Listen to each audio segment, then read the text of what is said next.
My name is Katie Kimball. I am the Associate Director of Affinity Programs in the Alumni Association. I want to thank you all for coming tonight and sitting in front of your computers, wherever that may be, and joining us. So I am going to introduce Dr. Heather Burton to kick us off. Well, thank you, Katie. I don't know, Vera, do you have remarks this morning? This evening.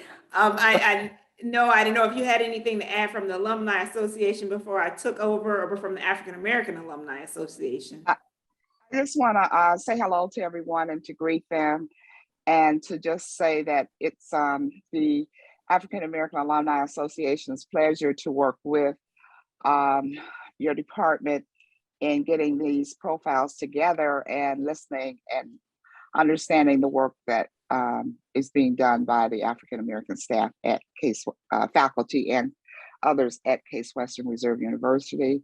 The Alumni Association provides a forum for the university to recruit students and foster friendships and all of that good stuff.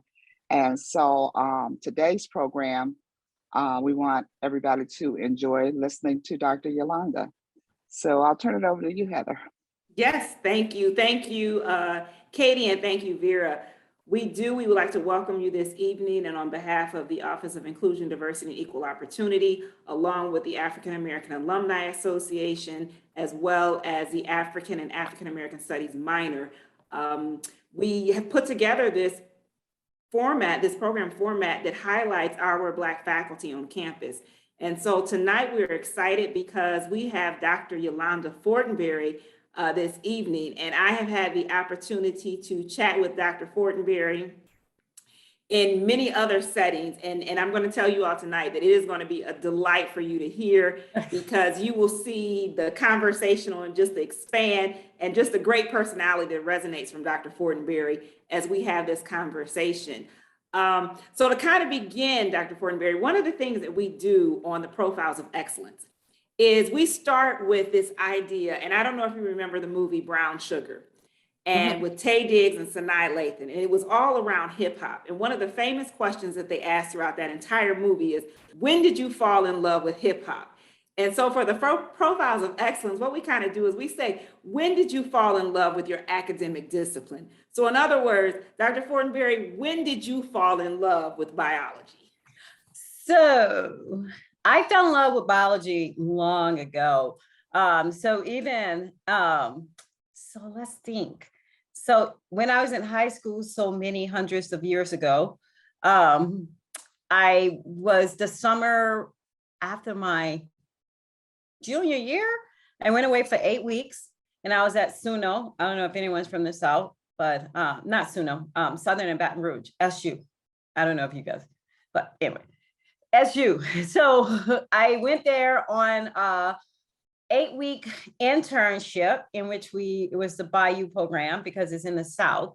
And we did science, we did everything related to agriculture because Southern and Baton Rouge is an A&M college, university. So I loved science from that point on. After my senior year, I went and I was interning at LSU Medical Center in New Orleans in the area of infectious diseases. So I studied infectious diseases. And when I started at Louisiana Scholars College, which was the only honors college in Louisiana, I started working on, we had a mouse colony. We were working, my undergraduate thesis was on glucose metabolism in the slug. And from that point on, I studied yeast. So it's been trickling along for my entire time, ever since I've been extremely young, much younger than I am right now. So, for people who don't know on the call, Dr. Fortenberry, tell us a little bit of where you are from, because many people may not realize that Dr. Fortenberry is from the South. And what do we say? You from New Orleans? Yeah. So, Yes. So tell us a little bit about that. Okay. So yeah, sure. So I'm from New Orleans. I grew up in the greater New Orleans area and went to New Orleans public schools. I went to a school named McDonough 35. I don't know if anyone is familiar with that, but maybe not, especially not on this call. But it was the college prep. It was a college prep high school for African Americans. It still exists. It's changed a little bit, but I'm from New Orleans. I have 5 siblings, 2 brothers and 3 sisters, so a single parent. And so we grew up in the Lower Ninth Ward of New Orleans. It was very, very interesting time. We had fun. My grandmother is 96 years old and she's still around, so she was an integral part of my upbringing. So yeah, New Orleans is fun if you ever want to go. I keep trying to get back for Mardi Gras, but Mardi Gras is a Tuesday everywhere else except New Orleans. So I gotta work. Right. I was gonna say, you have to work during Mardi Gras. I gotta work. It's not easy for you to get back. And it's interesting because my niece is in Mississippi and I was talking to her and she was saying that school was closed. They were out for Mardi Gras. And I said, you all closed down in Mississippi for Mardi Gras in New Orleans? And she was like, yeah, because the band's participating and everything else. So everyone closed they do. down. They participate and then they go to New Orleans. It's such a close proximity to New Orleans. So you get a lot of people there for Mardi Gras the weekend before Mardi Gras and Mardi Gras season. So we have seasons because it's hot all the time in New Orleans. Mm-hmm. So like there's king cake season, there's crawfish season, there's Mardi Gras season, you know, all those type of things. Yeah, and I finally, we had a student here that was part of the posse program. And that was the first time that I had heard of the king cake that she well, what posse did you have? Because I'm a mentor for posse 3. It was, oh my goodness. Now you put me on the spot to remember her name. Oh. I had her, she was in my class, but she was only in my class for 1 session and then she had to drop because of a conflict in schedule and it was an elective. What was her, it'll come to me before the end of the interview. Okay. But she would have graduated last May. Okay, so let me think. She did, not that this helps you, but she did study abroad also. Oh, Haley. That's it. I told you I was gonna get it. Right. Yep. And I told you I remember, but yes, Haley. Yes. Haley was trying to get me a cake to my office, but I was out traveling for work. And I was like, Haley, I don't know how we're gonna work this out. I'm not gonna get the cake. So, but yes, that was the first time that I had heard. Oh, king cake. Yeah. So really good. Yep. So you've been in Cleveland now for what, about 4 or 5 years, 4 years, 3? I think we've been here 4 years. 4 years. Yes. And so how has that transition been with just the ability to do your research in other areas and the comparison? How has that been for you? So we came here from Baltimore. So we have to preference that. So there was New Orleans, and then I did my postdoc studies at UNC Chapel Hill before being on faculty at Johns Hopkins in Baltimore, and then came here. And as far as the research, so what I do, I was coming from medical school, and my research is mainly biomedical research, but coming here and now in the biology department, it's the transition has been good, if not better, because now we have more students, more undergraduate students that are interested in medical related topics. So I teach a class called the biology of blood diseases. So a lot of our pre-meds take this class, they love it. Matter of fact, I had a student and he took my class 2 years ago, maybe it was 2 semesters. These semesters run into each other. Right. So maybe it was 2 semesters ago, but now he's in grad school and he's studying leukemia. So, and that was because he took my class. So I was like, yay. So now the transition is better because now I have more, I can get the younger individuals interested in hematology and blood, and mentoring them in the lab is awesome, because when you're at a medical school, you have residents and people who have already made their minds up as to what they want to do. But here you can get them younger. They're very eager to do research. They're very interested in a topic. In the class, we have good conversations. sometimes I go off on a tangent and they know that in my class. So, so the transition has been good. As far as we have collaborations with across the university in biomedical engineering in the sickle cell disease center at UH. So it hasn't been that yet. It's been good. It's been good. So you mentioned that, well, two things that you kind of mentioned, and I wanted to tell anyone, if you have questions, please put your questions in the chat. We will take questions from the chat. I will watch the chat to take questions as well. But you talked about your class. What's the classes that you teach, and especially this particular one that the student found interest in? Oh yeah, so the class I teach is the basic biology of blood and blood disorders. So I study hematology related topics. So I study blood coagulation, and recently we started studying sickle cell disease. We have a patent for a therapy for sickle cell disease.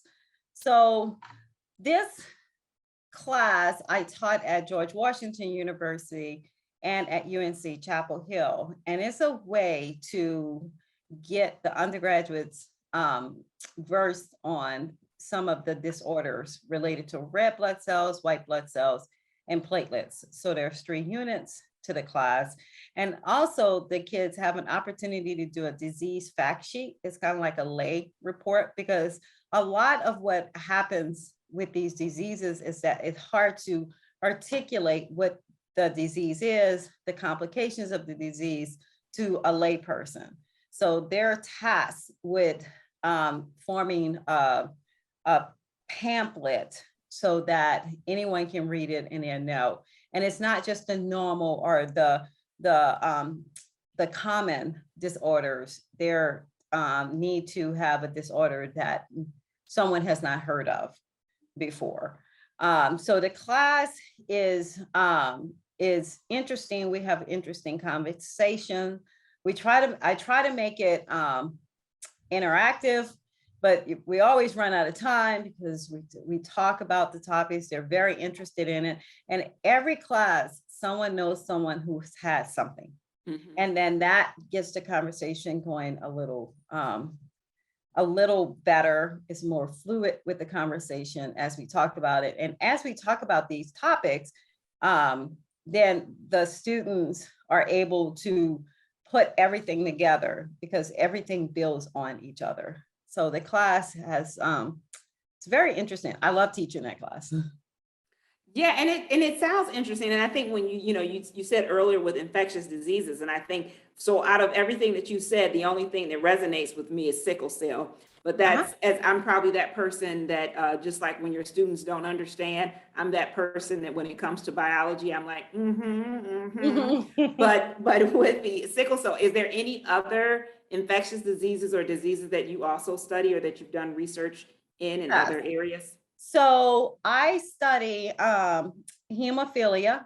So I just submitted a grant on hemophilia. I started looking at blood coagulation and cardiovascular disease, especially for individuals that are prone to clots. So a clot form, a clot dissolves. So it's something called fibrinolysis. So we have developed these therapeutic molecules called aptamers that are targeting different proteins or factors in blood coagulation.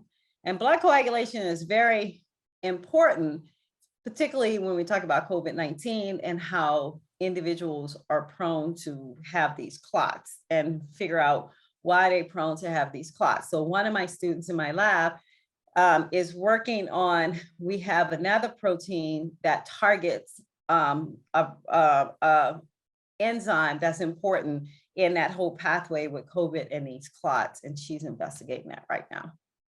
And it's interesting that, you talk about the blood clots because someone that I grew up with church last year, she actually in her 40s was in a taxi in New York and died. The results was from a blood clot in her leg that traveled. And DVT. So, and she was 40, the taxi cab driver, tried to wake her up in the back, and that was what happened to her. But then my neighbor was just sharing with me that from COVID, he had COVID, pneumonia, and blood clots that had formed in his lungs. Mhm. And so that's a common thing or a common effect that's Well, happening? the one for the young lady in the taxi, if depends on where she was coming from. Like if she's coming from the airport and was on a very long flight, probably developed a DVT or a deep vein thrombosis. And usually what happens with DVT, if your leg is like swollen, it's hot, you've been sitting for a long time, then that clot can travel up into the lungs and cause a pulmonary embolism, and it can die, and a person can die. The one, and I talk about this the first day of class, there are some people that about that have blood conditions that you're not, you don't know that they have. So Serena Williams had DVTs, and that's why she had to wear that cat suit, that compression suit. You remember in the French Open, they didn't want her to wear it because she had blood clots. She has a condition called DVT, and that is a very serious condition. And I tell my kids when I teach it, I'm like, if you're going on a long flight or you're sitting in a car for a long amount of time, then it's good to just move your legs. There's all these exercises, or just move around, because if you sit down for so long, so blood is going to flow and then it's going to have to go back up to the heart. So what happens is that if you're sitting down, there's these valves similar to that they have in the heart that prevents the blood from flowing backwards. But if you're sitting down, because the blood have to flow against gravity, if you're sitting down, then in the leg, it forms these blood clots around one of these valves. And if that piece, it's kind of like a rock or whatever, if that piece breaks off, then it can travel into the lung and causes a pulmonary embolism. And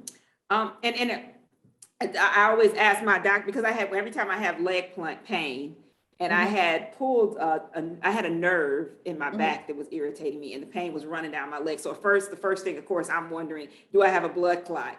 No. Is there a way for people to, and you may or may not know this answer, but is there a way that people can recognize if it's a blood clot without going to the doctor? Okay, yeah. So if there's tightness, especially in your leg, if there's tightness and then it's warm to the touch. So if it's very tight and warm to the touch, you can indicate that there may be a blood clot, especially if you've been sitting down for a long time. So I tell people the reason why, and again, I'm not a medical doctor, I'm a PhD. I have a PhD in biochemistry, but I study this. So, it's like, she told me that I had to do this. I'm like, wait a minute. So if anyone's in the hospital and they have cardiovascular condition, or they're in the hospital for cardiovascular, they have to stay in the hospital a long time. My mom had this, and a lot of people have this. They put those compression boots on you and it goes in and out. That's because they're trying to prevent the blood clot from forming in the leg, because the person is not moving. They're in a bed and they're bedridden.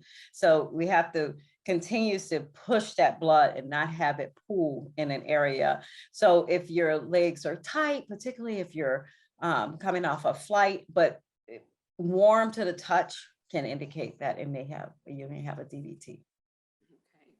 Now, you mentioned earlier about your research and the mouse colony. So I'm just curious about the mouse colony and what is that? And I'm sure other people on the call are thinking, mice? Well, you know what? I do farm out my mouse work now. I'm not very good at dealing with these mice. But we have, so usually the way basic science go is that we understand mechanistically how things work, and then we go in vivo into some type of animal model. So our animal model is a mouse model, and there's genetic mice for all different types of diseases that will simulate what happens in an adult, in a human, and then that goes to clinical trials. So when and I don't like mice. So that's why I don't do it. I get someone else to do it. I get collaborators to do it. I give them the stuff and then they do it. But when I was a freshman, I did have to take care of a mouse colony. So as a freshman, we were mating animals. And then we were because we wanted to look at the mice pups. So yeah, I don't know if anyone's seen mice when they first come out, they don't have any hair. You can figure out if they're male or female, and then you separate the males from the female because we want to identify what's happening with the pup. So that was big. We would go into the room. I used to always get, because we all had, it was our student worker job actually, and we were working in a lab. But we all had to go and feed the rats. And then if you selected the short straw, you had to do it on a weekend. So I go over there and I was like, oh my God, I don't want to go here. And one of them escaped. I was like, please don't escape. Please don't escape. I can't get you. So we would go and I would bring along a boyfriend or some friend to help me with feed these animals. And if one is ready to be called, that's what we call them. We take the female out, and that's hard to take the female out because she doesn't want to leave her babies, and then separate the males from the females. So I worked with them. And then when I also worked, I guess this was my first publication. I worked in Tulane Medical School. I do have another job, and I'll tell you guys about that later. That's the more interesting job. But I worked at Tulane Medical School, and we worked with a colony we work with cats and dogs and different things that was related to that. But I would have to go and get my cat, and they would escape all the time. I'm like, oh my God. So then I have to get the person up there to go and get him because he ran away. It was very interesting. It's interesting work. So do you want to tell us about your other job now, or you want me to Yeah, I switch will tell you gears? about the other job because that's the most interesting job. So the summer after, let me see. So I was a summer after my sophomore year, junior year, and then my senior year, actually, before I started working at Tulane Medical, and then I went and got a master's degree in yeast genetics. I worked in New Orleans as a deputy sheriff. So that is your interesting job. Now, are you still doing, you see VP Solomon came on the camera for that one. I know. So are you still working? I mean, do you still do anything that remotely connects to being Now, a don't deputy? play with me. I'll shoot somebody. No, I'm just calling. I'm just calling. No, so I was very good at doing well, we had to go to academy to begin with. And they always wanted us to go to the range. Some kind of way I got out going to the range half the time. That's why I'm not a very good shooter. So we just, at naming column, we just shot like paint guns at targets. I'm like, I used to do this so much better, but now I'm stuck at it. But I will book people. So when they came in, and it's New Orleans guys, we got everybody. We got murderers and rapists and people who would come in there just because they were drunk in public, because college students come in there because they're drunk, because they go into Bourbon Street and they think that they can do anything, and then they get arrested, and it's a mess. So I have gotten everyone to come in my window, in which I have to book them on their charges, fingerprint them, and so on. And it was a very interesting job, and that's why I like to tell people about it, because it was very interesting, because you see different aspects of the city that you wouldn't normally see. Yeah. So how did that come about? So you go from here's this young adult that's in biology, getting this education, headed in a certain direction, and then there's this second job of a deputy sheriff. Yeah. So what happened is that when we came home from college in New Orleans, people there's like, oh, Sheriff Fody is hiring deputy sheriff. All you do is pass the test. And of course we can pass the test. So we passed the test, and you have to go do training. They used to make us wear khakis. So we the khaki bats before we went into the black uniforms. But previously to that, I was the president of my law enforcement explorer post. So I was in law enforcement before that time. So I wanted to be a scientist and a law enforcement officer at the same time. And I realized I couldn't do both. So I had to choose. Wow, that is, and someone says in the chat, such a range of interests. Love hearing your stories, Dr. Fortenberry.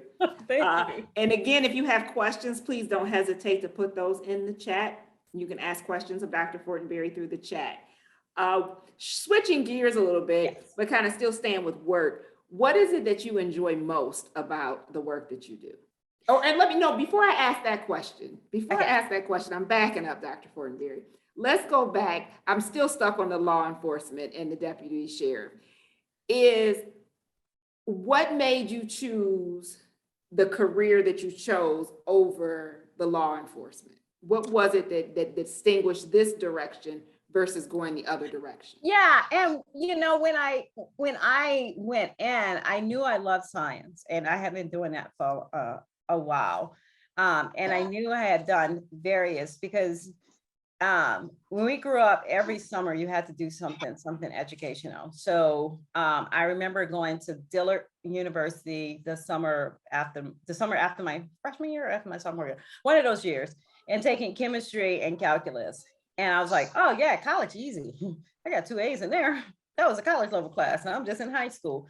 So I enjoy that. I enjoy thinking about the experiments, troubleshooting. That's one of the things that we do. That's why it takes so long for us to get a couple of papers done, because we have to think about, we have to know the proper questions to ask, and to understand how can we do something for the public good?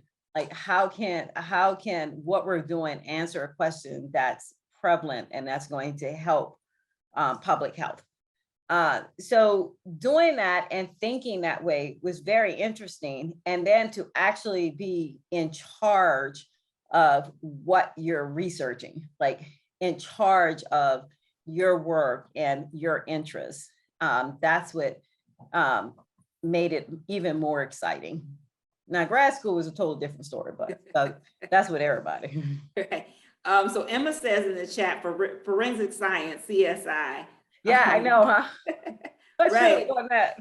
Yeah, which is interesting that you didn't go that direction. I know. You know, I was a biochemist and I was studying neuroendocrine. So I was studying hormones and processing of hormones.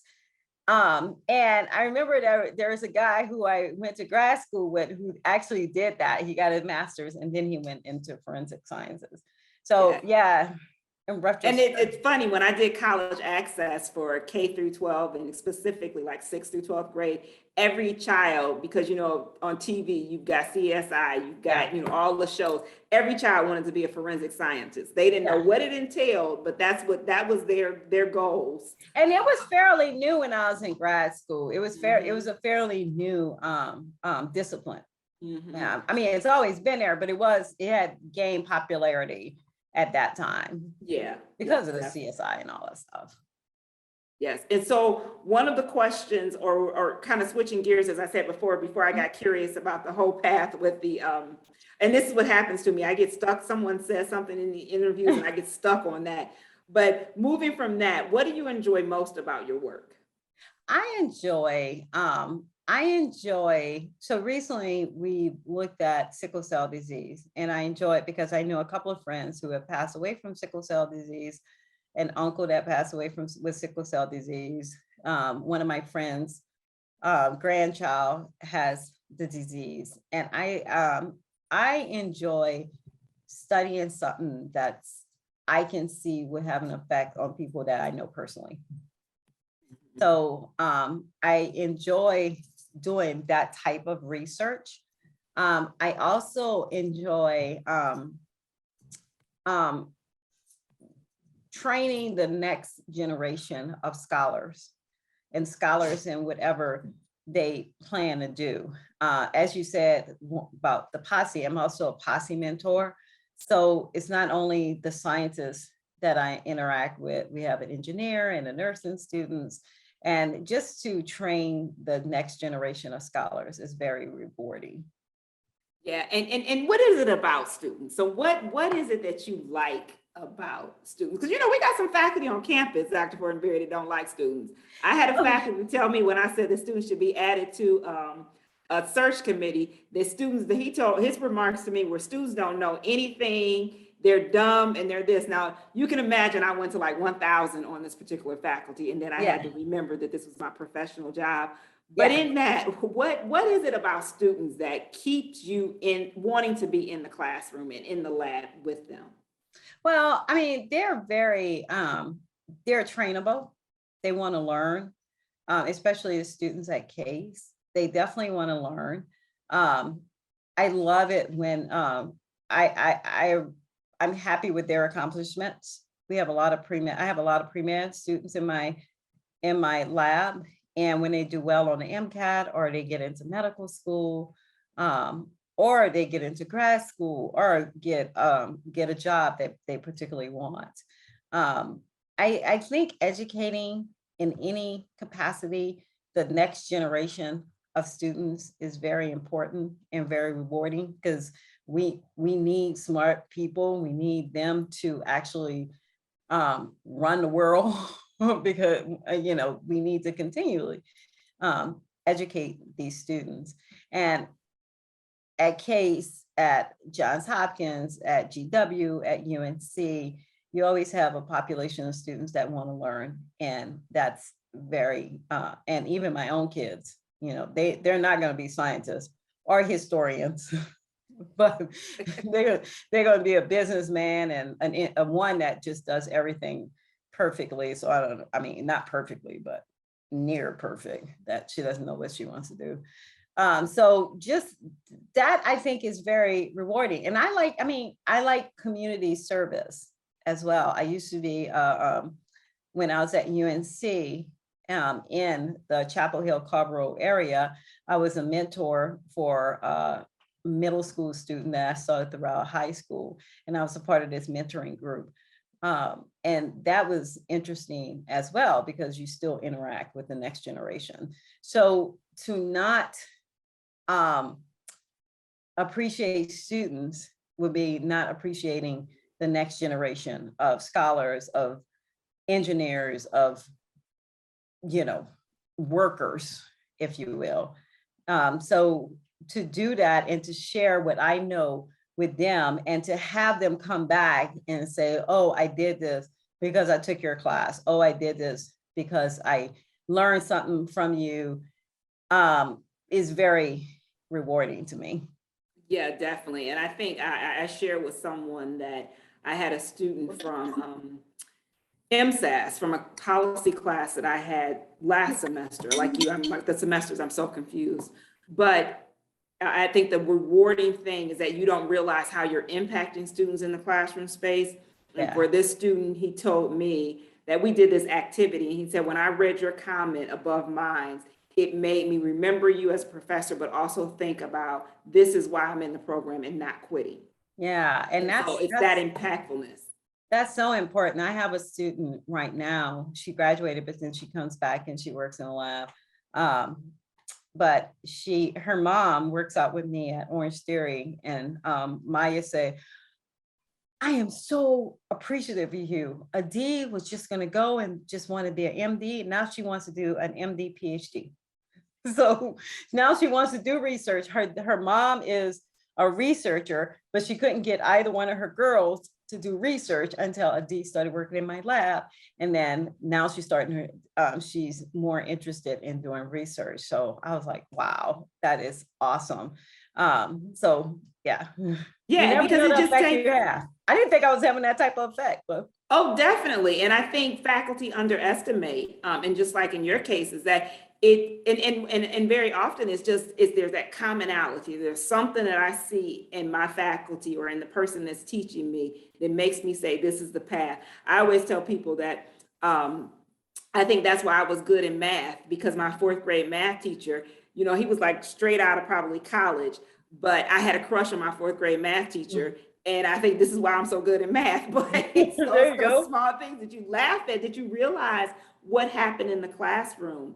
So I'm gonna take a question from the chat, and then I'll come back to some of mine. But someone, Jody says, "Hi, Dr. Fortenberry, you're Hi. fascinating. May I ask if you have children?" And you just mentioned that, but she also wants to know their ages in your life that allows you to be a caretaker. If so, I'm curious about how being in this role for them has impacted your career. Oh, okay. So yes, I have almost 14-year-old daughter. Her birthday is, when is it, 27? Sunday or Monday? Sunday. Huh? Sunday. Oh, we better get a cake. So I have almost 14-year-old daughter and my twin boys that are 11. They're almost 12. So one thing I was talking, I'm a member of the American Society of Hematology Minority Recruitment Initiative, and we were talking about how we get retention of minorities in hematology. But one of the big things that came up was, how do you have this work-life balance? Because you do have children. I have children I have to take care of, and they have all this stuff. Matter of fact, I'm stressing out about the second half of this week. Like, okay, the first half, it was their spring break. So I was like, okay, Monday, I'll just cancel class, give an activity so I can at least give the children half of a spring break, because their spring break does not coincide with Case's spring break. So that's an issue. And then starting tomorrow, I have a student that's coming in, a graduate student, potential graduate student that's coming in on Thursday. My daughter has AAU basketball practice on Thursday night. My husband is out of town for the remainder of the week, and the children out of school. So, and I got a damn dog. I mean, so I was like, how am I going to do all this? So I could not even sleep last night because I was trying to run it through my head, like how I was going to get the student from the airport, get Allison to AAU, get the boys fed, and get the dog walked. So I'm just trying to figure out how. I don't know how I'm going to do that. It'll work out. Like something's going to happen. I know it will. Ain't got no other choice. But it is this work-life balance that I'm working on. And sometimes, quite honestly, is sacrificing some of the research time that I have because I have family. And it's what I tell people, that I like to be well-rounded. I said I've done a lot of stuff in addition to coaching my son's rec basketball team, where we went to the championship round and we lost. So it was like, coach yo. So I coach basketball as well. I coached my daughter's basketball team at the rec center, and we was undefeated. And I coached my son, and we lost 1 or 2 games. I scream a lot, so that's why I make a good coach. So I think having a well-rounded, enjoying your job, enjoying what you do, but then having these other aspects of your life that makes you happy is important, because I can do my work. And this is why I love being in the biology department, because I can not only, I have my research, my teaching, service, too much service. Did I say service? So, but then you get to interact in a more well-rounded sphere, if you will. And then they come home and say, oh God, I have to cook. I have to take this girl to violin. I got to take him to basketball. I'm on my my community homeowners association. And then I have to deal with some idiots on that association as well. Trust me, if you knew my homeowner association, if you know any homeowner association, Right. that is a hot mess. So yeah, so I do that, and then I have to find time for myself. So I get up at 5:40 in the morning so I can go work out. And working out had always been therapeutic. Like I work out I work out to be healthy, but I work out. If anyone knows me, if anyone, I live in Solon. So if anyone works out with me at either Orange Theory or RIP, which is in Chagrin, I belong to 2 gyms. They know, Yolanda, I'm gonna dance because I'm in there for, look, I pay my money to be in this gym. Like, you don't like my dancing, that's your business. So they say, and so I have to have fun. And then when you work out, you can get away from, I don't think about work. I don't think about children. I'm just thinking about myself, and I'm doing something good for myself. So you can, all that stuff can come. It may, so then maybe the paper might take a few extra weeks to get out. And yeah, that's okay. You know, I mean, it's gonna come out because they're gonna come back with all type of reviews anyways. And I think that having a more, not being funneled with just work and just doing this, is not something that's good for me, because I like to do a lot of things. And if I won a lottery, I would just do a whole bunch of community service. I would still do my work. And then I'll go on vacation more and buy myself a golf cart, which my husband says we don't need. There you go. So we're gonna have to tell him that he needs to get you your golf cart so you can roll around faster through Solon. And For real, that's what we're gonna do around here. yeah, that's what we're gonna tell him. But yeah. I think I love that what you said too is the balance between work and life. And I was at a conference and I heard someone say there's never any balance between work and life. It's just you figure out how do I get this done.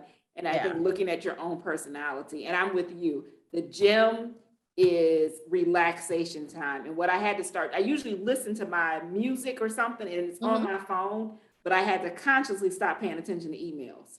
Yeah. Because they will pop up on my phone. I'm like, nope, I can't, this is my workout time. I can't pay attention. But I love that, you take time for yourself in spite of everything. And many people probably don't realize what your schedule looks like. Who knew that you coach basketball, that Allison's in basketball, that the twins got their own schedule, that the dog has a schedule, that the homeowners association. So who knew that you had all of that? Plus, it's not like you don't have a job that's demanding also. Exactly. Yeah. The dog is bougie. He has to go to a certain spot. So you got to walk him a mile in the morning. I'm like, really, Sully? Come on. And he sits in front of his girlfriend's house because he knows where his girlfriend lives, And he has to sit there for like 10 minutes and stalk his girlfriend, and she never comes out. He's so pitiful, I swear. So yeah, there's a lot of stuff that has to be done, but it all gets done. It all gets done. Yeah. And you're so exhausted that you get a good night's sleep. So that's a benefit of being exhausted. You ain't got no other choice but to get a good night's sleep. Right, but to rest. But like you said, I think, and to help Jody with that question is that it's going to get done. Yeah. So even though we stress about some things, as you stated, it's going to get done. And I just have to wait till Thursday arrives to figure out, okay, how is all looking back on Friday and saying, oh, this is how it all came into place on Thursday. Yeah, my daughter was reading a daily devotional one day and I was stressing out. So I got to do this, I got to do this. She said, Mommy, just take it one step at a time. And I was like, okay, yeah, you're right. Because if you actually think about everything that you have to do in a day, then you would get overwhelmed before you get the first thing on the list done. Mm-hmm. So I think just getting it done and continually moving with it is important. Definitely. So I have another question from the chat that says, I was a STEM student, chemistry, at Case Western Reserve, and I thought I was big stuff for passing chemistry classes with a C. I was passing. I did not have a mentor or anyone ever tell me that I needed to do better. Have things changed for Black students in STEM? I heard you mention that you mentor, but is it just what you do, or is there a program, or is it institutionalized that students get help? Some will know to ask, but some like me won't know where to go. Well, I will say that we are presenting an institutionalized mentoring program for faculty, staff, and students, and hopefully be up soon. But go ahead, Dr. Fortenberry. So yeah, this is very important, especially with individuals. Depends on what they want to do and what their aspiration is. If you want to go into medical school, then you have to be A's and B's. It's just that competitive. I mean, you have to pretty much have all A's and have almost a perfect MCAT score to be competitive. No. That's just to get an interview. That's not even to get in. So that's just to get them to look at your application. So when I have students, and the navigators are pretty good about this too, but they usually care about the D's and F's and not the C's. So the C's are somewhere kind of in between. So for my students, I tell them, look, you need to get this in this grade if you want to apply to medical school coming out. I mean, some students take a gap year. So I just had a student who's in the prime program, which is this program in between to increase your GPA because they wanted to go to medical school and their GPA just probably didn't have somebody to tell them, look, you need to score this to get to where you're going. And she came in my office and she's taking my class this semester, and she came into my office and she said, you know, you have to have a GPA and then you have to have a science GPA. So with her science GPA was not high enough to get into medical school, and her MCAT. So also you have to tell them, what is your MCAT score? You have to increase it, because if you decrease it, that's the number that they're going to take. So they take the most recent MCAT. And also with some of the students, at least I told her, is that you need to look at the schools that you're applying to. Please don't pay all this money to, I'm sorry, Case, to go to Case if you are not perfect and you don't have like a 4.0 GPA. Like just save your money, because it costs a lot of money to do this. So when I was speaking to her, I wanted to figure out, pair her up with what her grades and what schools she would be most competitive with. And I know everyone wants to go to the top-notch school, but don't have the top-notch grades. And they pay all this money for that, and they don't get in. So I think one of the things is to be realistic. I have a posse student who came in wanting to be pre-med biology, and he couldn't pass math 106. I was like, you can't do this. I mean, you're a junior right now, and it's just not up to snuff. We have to try to horn in on your skills, because a lot of them, particularly the African-American students I have for my posse, the ones who are in biology, they come in with an idea that this is what my parents say that I have to do, as opposed to something that I really want to do. So getting them in a more realistic place will allow them to then be more happy with where they want to go. One of the things, no offense, nursing, but a lot of them go into nursing, and you go into the nursing program in your first year, and then they get into their second year, they're too far gone now, second or third year, and they realize, I don't care about nurse, I don't want to be a nurse. And then I have to tell them there's more things that you can do other than just being in the hospital. Like you can be on the clinical trials, you can do a lot of stuff with your nursing degree. So let's go and get our nursing degree, because we don't want to wait your 2 years. And there's other things that you can do with that degree. So I think just having realistic conversations with your students is important, and that will have them work towards a goal, and then prevent them from wasting their time trying to do something that their grades won't let them proceed in. I mean, they can make it higher, but then they have to do other things to do that. That's just realistic. Yeah, and I think that's great mentoring advice. It's being real with students, and very often students don't get the real, and we sugarcoat things. And there's a way, I think, when there's a trusting relationship between faculty, like you have, Dr. Fortenberry, with your students, is you can say that and the student's not offended, or the student doesn't take it the wrong way, or the student doesn't think that you're saying it because of who they are, their race, their gender, but you're saying it from a genuine place. Let's think about what's going to be beneficial to you and what you're going to be successful with. Because if you want to go into medical school, not passing math at this point, we can't get there. We can't get to point D, and we can't even get past B and C. So I think that is very just forthright and honest. I do have another question that came in And I'm sorry, my dog is crying. So. No, the dog, I told you the dog is part of our interview session, and that's why we're okay, because we know that the dog is bougie and we know that the dog needs a certain The dog. walking. So we don't expect anything less right now. What's the dog's name? Sully. So we don't expect anything less from Sully right now, except to join in on this. And we're going to be wrapping up. See, there's Sully. See, hi, Sully. Now you can join the conversation. Come on. But Vera wants to know, do African Americans and Blacks have the same issues with blood count or disorders while doing cancer therapies or hip and knee replacements? It seems that, you know, lots of people or lots of problems with low blood counts happen that need transfusion. So I don't know particularly how to answer that.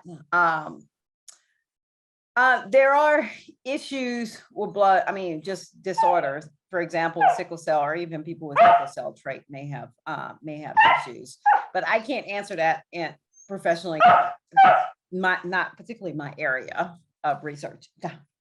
So kind of to wrap things up, because we're coming to a close. Oh, bummer. Really? I know. And I had so many more questions, but we are getting close to 7 o'clock. We're very close to 7 o'clock, actually. But one of the questions that I want to ask you is, well, two. I have two. So just bear with us, you all. I have two questions. Since you relocated to Cleveland, what has been your favorite thing to do?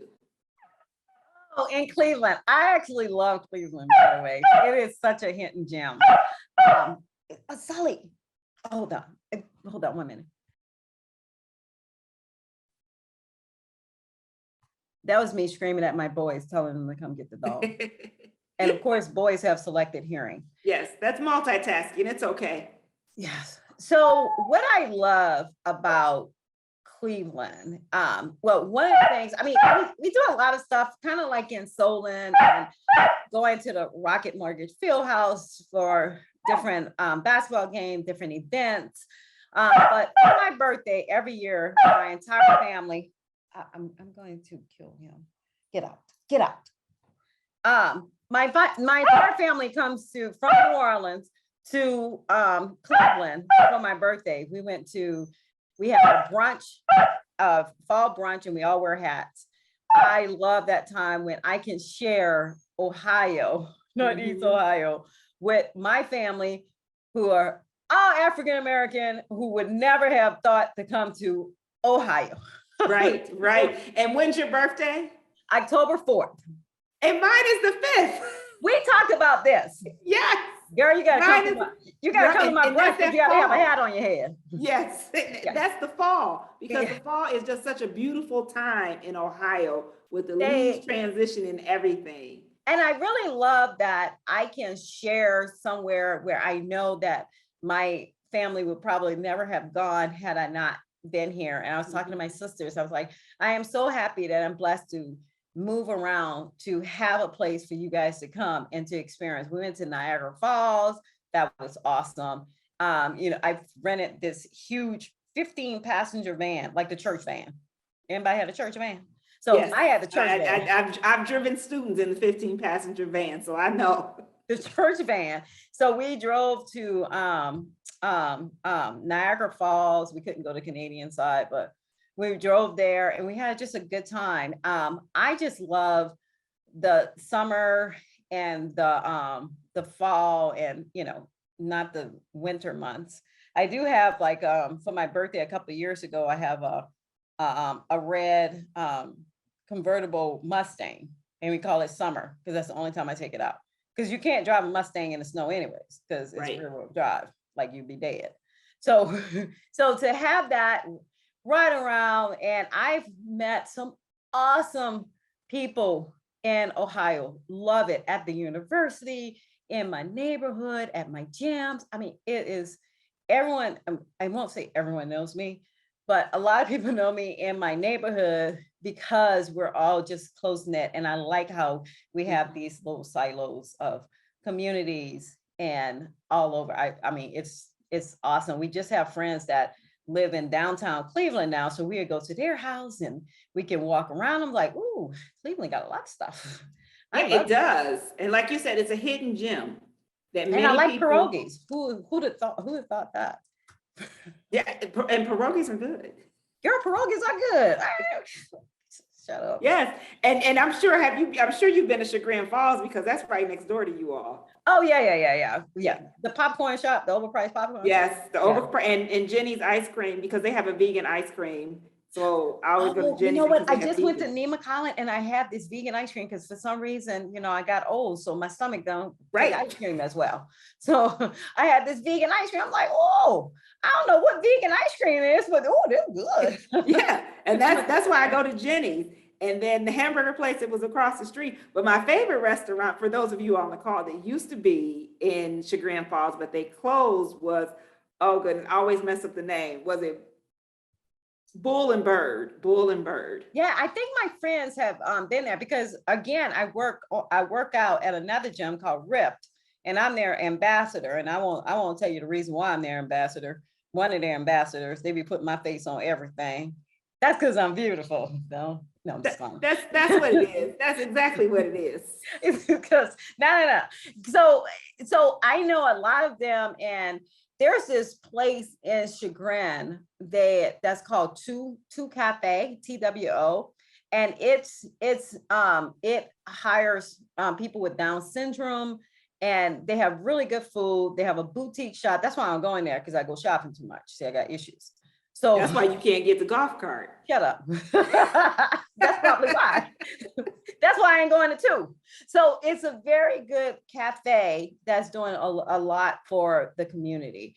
And anything that's doing something for the community, particularly here in Solon and Chagrin and Cleveland, I want to support those type of businesses. So yeah, that's what I like to do. I like to walk. I have a friend, she's around the corner. She's like, walkie. And I was like, okay. So we'll walk all around my neighborhood to do about 4 or 5 miles. We just walking, running out miles. We don't even realize how far we're walking. That's Right, then you don't another good thing recognize. to do too. If you don't want to go to the gym because of COVID or whatever, just walk when it's nice outside. Yes, and that's it. And so to leave us, and with the last question that I just want to ask is, who inspires you? My grandmother. So my grandmother, and I did this. So if you ever look me up, like Google me, I don't know if you ever Google me, but I did this thing for African American at Hopkins, and they say, who inspires you? And it's my grandmother. She has worked hard. She supports us. And she's seen so much stuff, and she's such a strong lady. She mean in hell, but she's such a strong lady, and she is such a driving force in our family. Her birthday was March the 5th, and she's 96, 97, 98. I don't even know. She was born in Mississippi. Who knows how old she is? So she is my driving force. She actually, well, this is something else. So if you're from New Orleans, you stay in New Orleans, stay in Louisiana. I was supposed to go to Howard. She told me that if I went to this honors college in Louisiana, I would get a card because they couldn't phantom me not being there. So that's what I did. And you never look back, because what you've done is it paved the where you are at this point. So I'm so impressed with her, and I just love her to death. Yes. And as the chats are all coming in, that this has been a pleasure, and it has, I have to say, it has been a pleasure talking to you, but I didn't expect anything less. And that's what I shared with individuals, is that I wouldn't expect anything less with the conversation between you and I for an interview. I was all nervous about this. I had to put a scarf on and everything, make myself look cute, put lipstick on. I told you it was going to be conversational and informal and relaxed. So it is, but Dr. Fortenberry, we thank you. And I would encourage you all to just continue to encourage our faculty on campus, just by sending a note of thank you or anything, making sure that they know that we're here and where community support them, and especially their research and the work that they do. And then understanding, and Jody asked the perfect question, understanding that we all have lives outside of campus. And so there isn't any person on this campus who everything is dedicated to Case Western Reserve and nothing exists in their outside world. So really taking that into consideration with our faculty. And so I say thank you, Dr. Fortenberry, again for letting us get to know you and letting us know your research and just your caring spirit and caring heart that you have for the students here at Case Western Reserve, as well as individuals in the Solon community and those that you have touched in such a short amount of time. I mean, you've done quite a lot of community building, networking, outreach in a short amount of time. So thank you for that. And I will turn things over back to Vera, if you have any last comments, and then Katie. Oh, just to say, it's been delightful listening to her this evening. I'm out in Solon now with my son at his house, so maybe they'll run into each other. Yeah, exactly. Need to figure out where they are. Yeah, they're right here at the school where all the schools are. Oh, Right here on ABT. Psalm Center. Mhm. Yeah. So anyway, I appreciate you taking your time to talk with us, especially just getting back in town, but also keeping in mind what Irma had asked about. Is there somebody there to, guide our African-American students? We really need that, and we want them to be successful into whatever career they go into with the STEM program. And with that being said, have a good evening, and hopefully I'll get to see you on campus soon. Yay. Thank you. Thank you so much. Mhm. Thank Bye, you. guys.